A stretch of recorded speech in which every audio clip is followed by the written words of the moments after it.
J'ai ce rocher au milieu du passage parce que le mot offense signifie pour partie un lieu d'achoppement.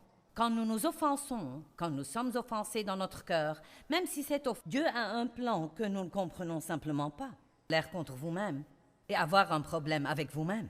C'est un lieu où l'on trébuche et où l'on tombe, et par là je veux dire que nous arrêtons de faire des progrès dans notre cheminement avec Dieu. Nous ne pouvons pas grandir spirituellement tant que nous sommes offensés, amers et que nous n'avons pas de pardon dans notre cœur.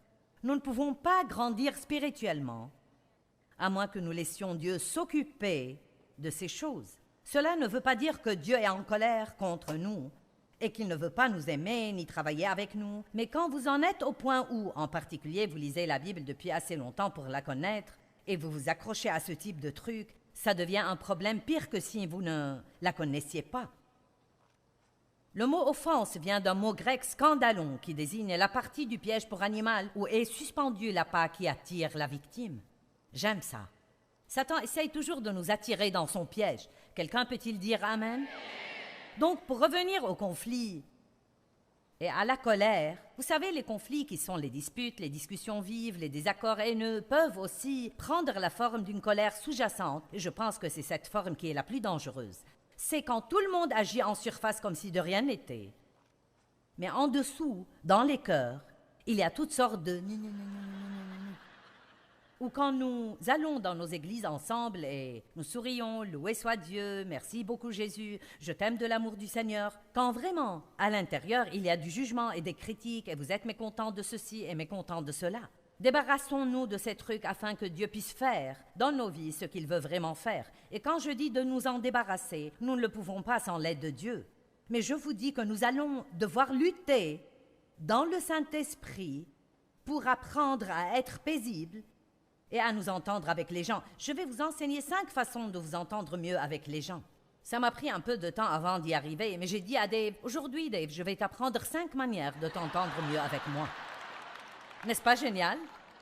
Psaume 133. Comme il est bon et plaisant pour des frères de demeurer ensemble dans l'unité.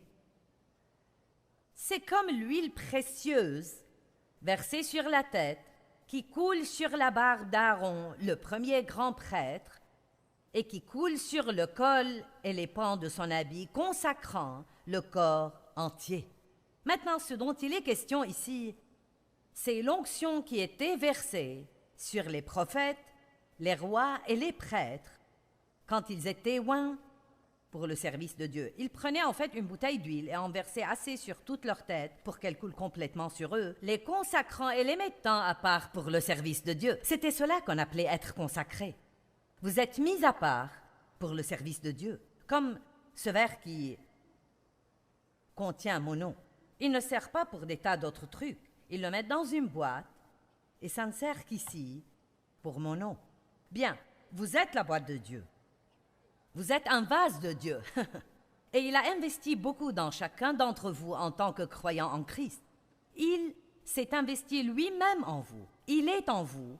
Et vous êtes mis à part aussi longtemps que Dieu le veut pour son usage. La Bible dit que nous avons été achetés à grand prix. Nous ne nous appartenons plus et que nous devrions honorer et glorifier Dieu, même dans nos corps. Or, chaque croyant a une onction. Il n'est pas nécessaire qu'on nous verse une bouteille d'huile sur la tête, même s'il existe l'onction d'huile par laquelle nous pouvons oindre les gens pour le ministère ou oindre les malades en priant pour leur guérison. Mais nous recevons le Saint-Esprit, l'onction du Saint-Esprit, quand nous recevons Jésus-Christ. Et cette onction nous rend capables, elle nous permet de faire tout ce que nous avons besoin de faire dans la vie. Jésus nous sauve. Et le Saint-Esprit nous équipe pour vivre ouvertement la vie chrétienne. Il n'est pas suffisant d'être juste sauvé et aller au ciel quand vous mourrez. Nous sommes supposés avoir une influence sur les gens ici. Nous sommes supposés pouvoir sortir dans le monde et vivre la vie chrétienne dans notre vie quotidienne dans laquelle nous n'avons pas même le besoin de prêcher un tas de sermons aux gens. Nos vies devraient être un sermon. Et mon grand souci à l'époque que nous vivons aujourd'hui, de plus en plus les chrétiens commencent à se conformer au monde. Alors que ce que nous devons faire, c'est se distinguer. Pas d'une odieuse manière religieuse, mais il faut que nous fassions une différence. Et donc, Dieu nous a donné cette onction pour nous permettre de nous occuper de tous les problèmes que nous pouvons avoir. Nous avons cette onction. 1 Jean 2, 27 dit qu'il y a une onction qui demeure en chaque croyant et que cette onction nous enseigne. Elle nous enseigne ce que nous devrions faire. C'est le leadership du Saint-Esprit. Donc nous l'avons. Tout le monde dit nous l'avons. C'est une chose de l'avoir. C'est une autre chose qu'il soit libéré dans sa totalité dans votre vie. Vous souvenez-vous quand Marie s'est approchée de Jésus avec ce petit vase d'albâtre d'huile parfumée? Le parfum dans le vase valait 1 année de salaire.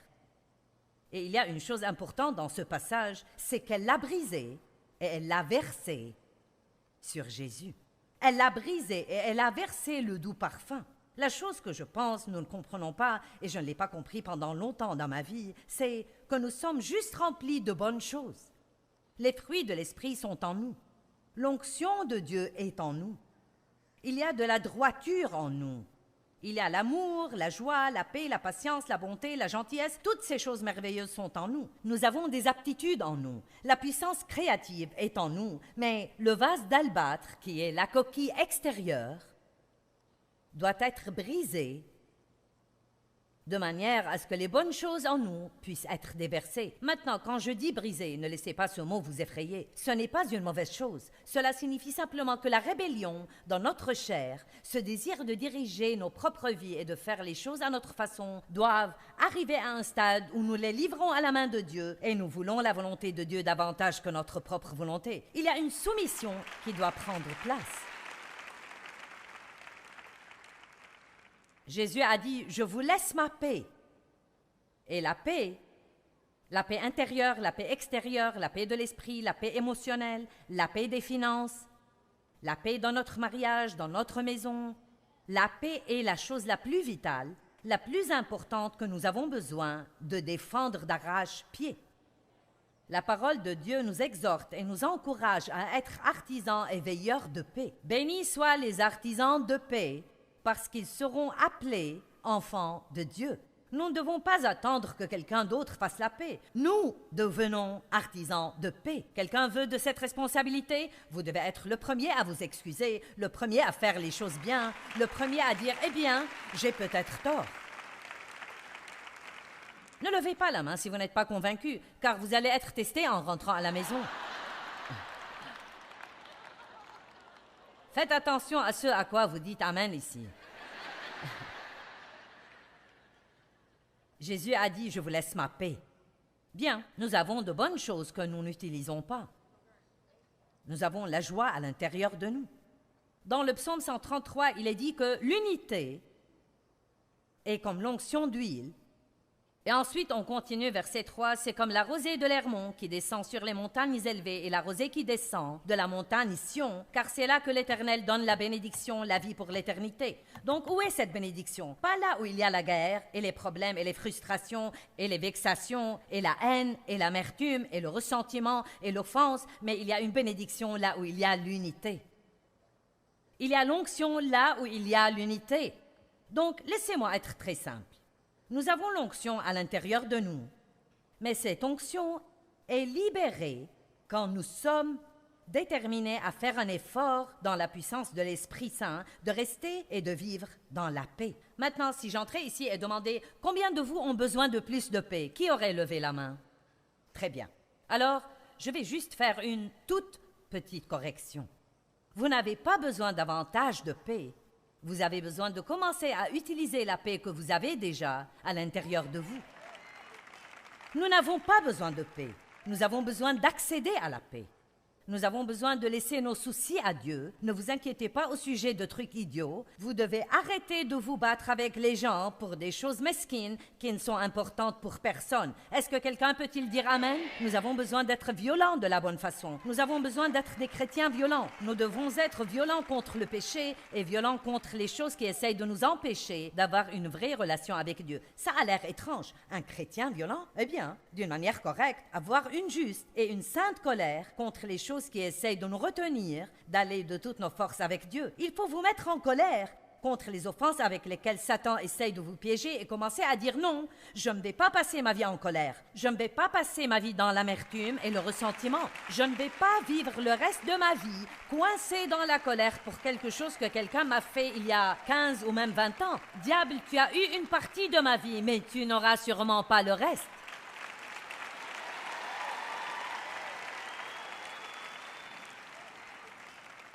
Il y a quelque chose que j'aime partager et vous avez besoin de frapper de votre saint pied sur le sol et prendre une décision.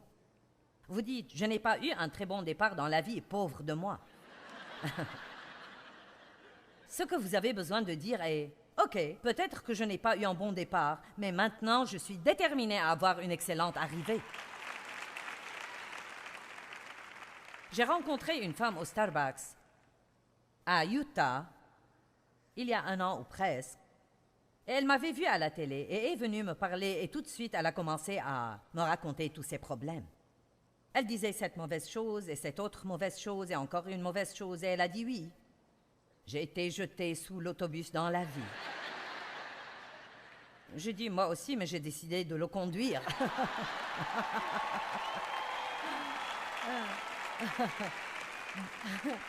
Donc, vous pouvez rester en dessous du bus si vous voulez, ou vous asseoir sur le piège du conducteur et ne pas laisser gagner tous ces trucs qui veulent vous détruire et avoir le succès. Nous avons tous besoin d'une forte onction. Je pense qu'il faut parler davantage de l'onction dans l'Église aujourd'hui. Nous devons entendre davantage de bons messages sur l'onction, parce que l'onction est la présence et la puissance de l'Esprit Saint. Quand il versait toute cette huile sur la tête des prêtres, des prophètes et des rois, c'était juste le symbole de la puissance du Saint-Esprit descendant sur eux, leur permettant d'accomplir la tâche, la mission que Dieu leur donnait de faire. Oindre veut dire frotter partout. J'aime ça. Nous sommes loin du Saint-Esprit. Cela signifie que nous sommes frottés partout avec le Saint-Esprit. Il est juste absolument partout en nous. Amen. Comme quand vous mettez de la crème et que vous frottez et frottez et frottez et, vous savez, si vous êtes comme moi, vous l'étalez jusqu'à ce qu'elle disparaisse. Bien. Vous savez, peut-être que vous ne voyez pas le Saint-Esprit en personne, mais vous en avez été imprégné jusqu'à ce que vous soyez rempli de lui à l'intérieur et vous avez tout ce dont vous avez besoin pour faire tout ce que vous devez faire. C'est pourquoi je peux vous dire vraiment en vérité, peu importe ce qui arrive dans votre vie, vous êtes équipé et vous pouvez tout faire par Christ qui vous fortifie. Mais cela n'arrivera pas sans y croire. Il faut que vous le croyiez. Je pourrais le croire à votre place, mais ça n'aidera pas. Vous devez croire pour vous-même que vous pouvez tout faire par Christ qui vous fortifie. J'ai perdu trop de temps à être fâché et il y a plusieurs années, j'ai pris une décision. Je suis devenue violente et j'ai dit, je vais être en paix. Quoi que ça prenne, quoi que je doive changer.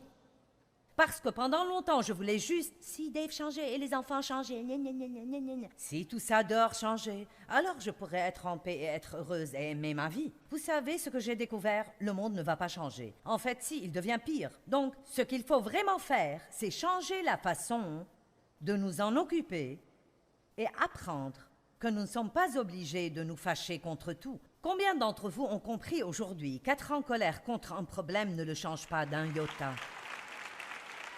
Ça n'y change absolument rien. Mais ça nous fait pas mal de tort. Même Jésus a reçu l'onction pour la mission de Dieu. Jésus a été baptisé par Jean-Baptiste et le Saint-Esprit descendit sur lui sous la forme d'une colombe. Et une voix se fit entendre des cieux disant « Celui-ci est mon Fils bien-aimé, en qui j'ai mis toute mon affection. » Et le verset qui suit dit qu'il a ensuite commencé son ministère public. Pour moi, c'est intéressant que même Jésus n'ait pas commencé son ministère public.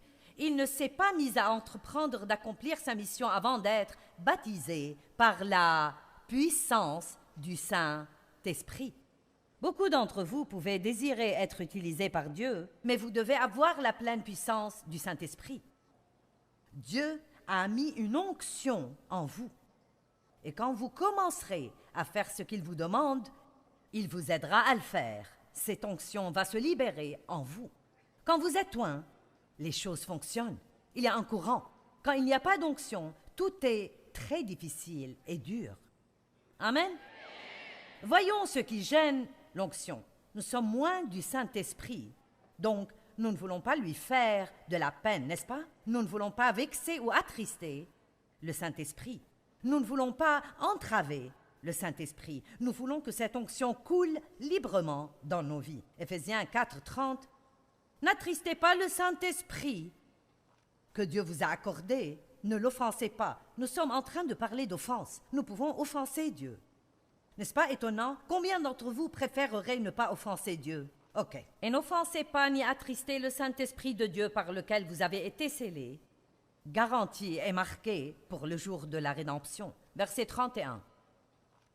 Voilà comment éviter d'offenser le Saint-Esprit. Que toute amertume et indignation et colère, passion, courroux, mauvaise humeur, ressentiment, antipathie et animosité, querelle, bagarre, discorde soient enlevés du milieu de vous.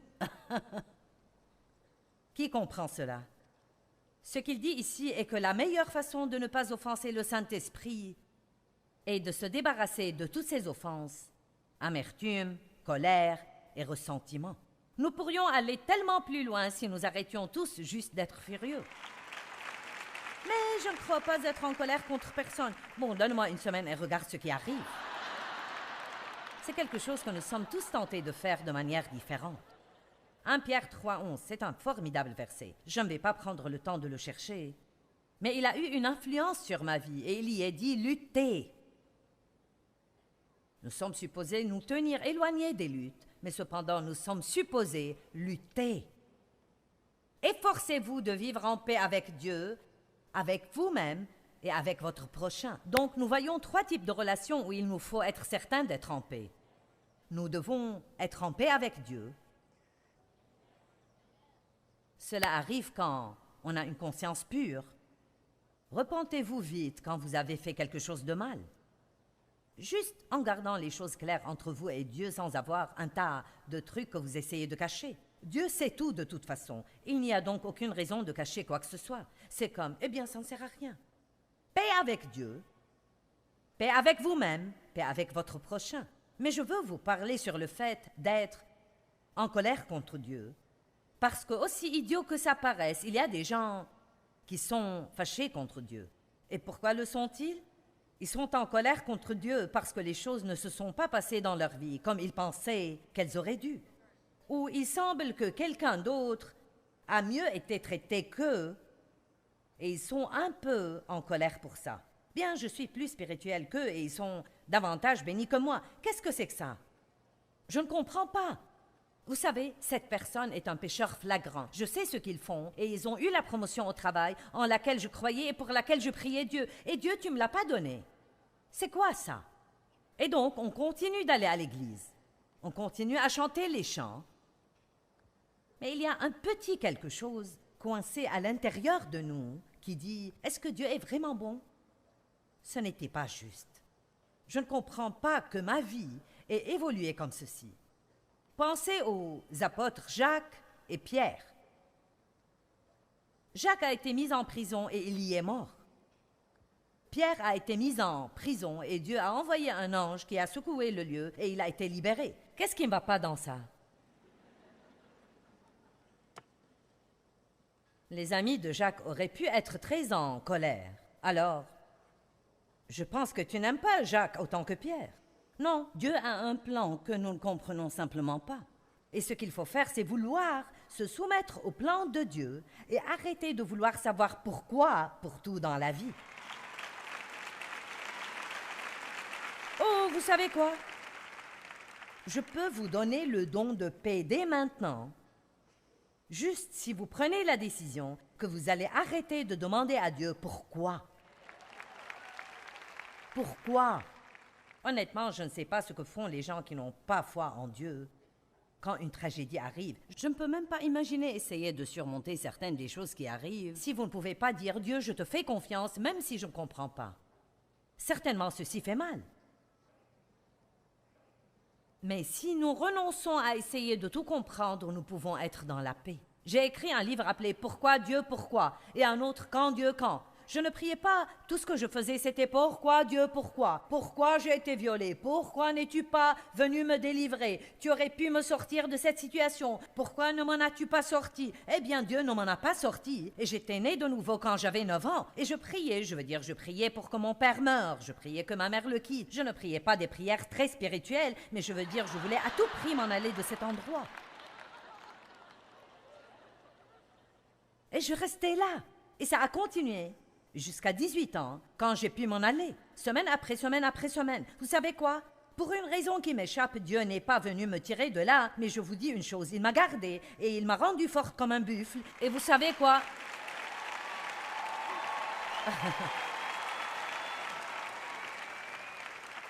Vous voyez quelqu'un devant vous qui n'est pas intéressé d'un iota de laisser tomber.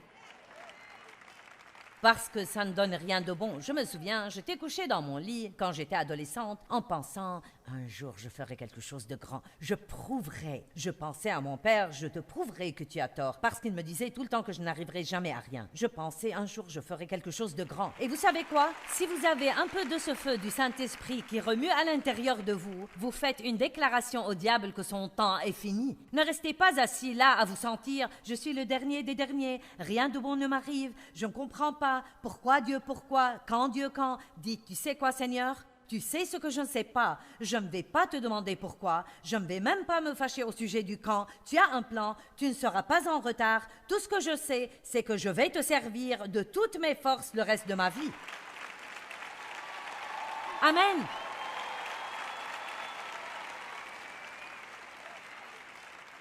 Amos 3:3 dit « 2 hommes marchent-ils ensemble sans en avoir convenu? » Vous ne pouvez marcher avec Dieu sans vous être mis d'accord avec lui si vous êtes fâché contre lui. Et vous savez quoi, aussi bizarre que cela paraisse, il y a des gens ici aujourd'hui. Vous avez un problème avec Dieu. Vous êtes juste un peu... une petite place par là, vous avez juste ce petit, vous savez. Je ne sais pas. Si je fais confiance à Dieu, je lui ai fait confiance et j'ai été blessée. Eh bien, si nous sommes blessés, c'est peut-être que nous avons cru à Dieu pour notre plan.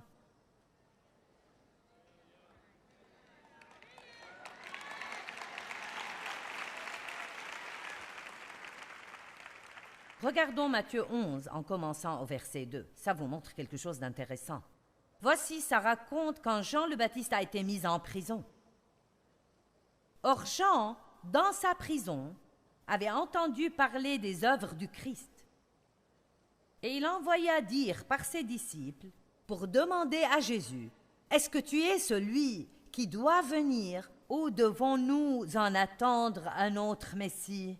Pour commencer, Jean savait très bien depuis le baptême que Jésus était le Christ, car il était celui qui avait dit « Voici l'agneau de Dieu qui enlève le péché du monde ». Il était celui qui l'avait baptisé et qui avait vu le Saint-Esprit descendre sur lui sous la forme d'une colombe. Mais bien qu'il l'ait vu de ses propres yeux, quand il s'est trouvé dans une situation difficile, et nos émotions commencent à céder. Alors que nous avons des problèmes depuis longtemps, tous les autres disciples sont dehors à courir partout avec Jésus. Les gens sont guéris, les morts sont ressuscités, les démons sont chassés. Et Jean est là, en prison, et c'était lui, le gars qui errait dans le désert tout seul toutes ces années, en attendant d'être le précurseur de Jésus-Christ. Maintenant, il est en train de perdre la foi qu'il aurait dû avoir, et il a dit que quelqu'un lui demande s'il est bien le Christ. Quelquefois, nous nous demandons cela aussi. Bon, considérant ma situation, je veux dire, est-ce que tout ça est vrai? Je ne sais plus. J'ai prié, j'ai cru, je suis allée à l'église, j'ai donné. Rien ne s'est passé pour moi. Est-ce que ça existe vraiment? Dieu ne veut jamais que nous pensions de cette façon. Alors, il a envoyé un message en retour. Il a dit, allez annoncer à Jean ce que vous entendez et voyez. Les aveugles recouvrent la vue, les boiteux marchent, les lépreux sont purifiés, les sourds entendent, les morts ressuscitent, et la bonne nouvelle est annoncée aux pauvres. Vérifiez, vérifiez, vérifiez, j'aime tout cela. Oui, peut-être Jésus. Et ensuite, il a dit la chose la plus bizarre. Heureux, content, fortuné et enviable, celui qui ne s'offensera pas à cause de moi. Et qui ne trouve pas en moi l'occasion de trébucher et de chuter, et qui n'est pas empêché de voir la vérité. Donc, peut-être qu'il dit à Jean, regarde ce que je suis en train de faire. Maintenant, ne t'offense pas parce que tu es en train de vivre quelque chose de différent de ce qui arrive à tous les autres.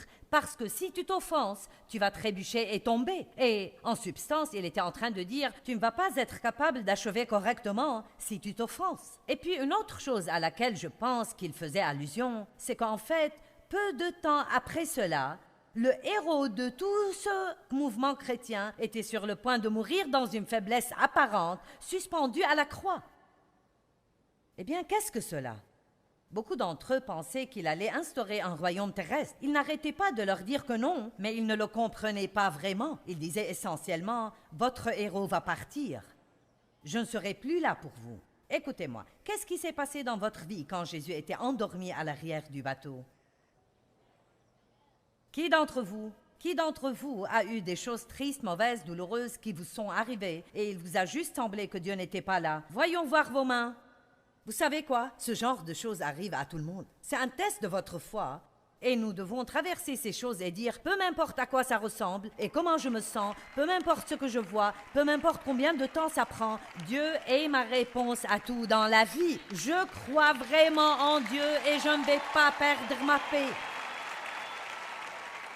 Si vous êtes un tout petit peu, très peu offensé contre Dieu, laissez-le, oubliez-le, lâchez-le et faites une paix complète avec Dieu. Nous devons être en paix avec Dieu, en paix avec nous-mêmes et en paix avec les autres. Où il y a l'unité, il y a une bénédiction.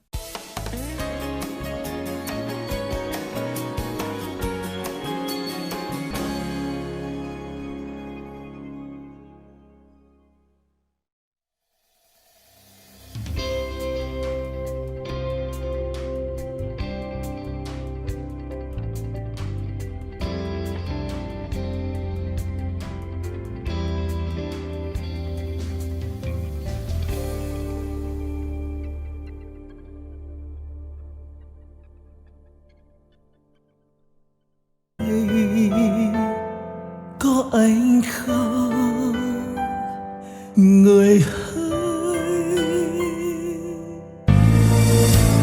bao đắm say ta có bên người còn đâu, làn tuyết trắng mùa đông khóc nhau, nhìn từng con phố ngày xưa vắng lặng, tuyết trắng luôn sẽ có quay. Ngày xưa ấy một lần lầm lỡ, thế nhưng lại đau vì ta mất nhau.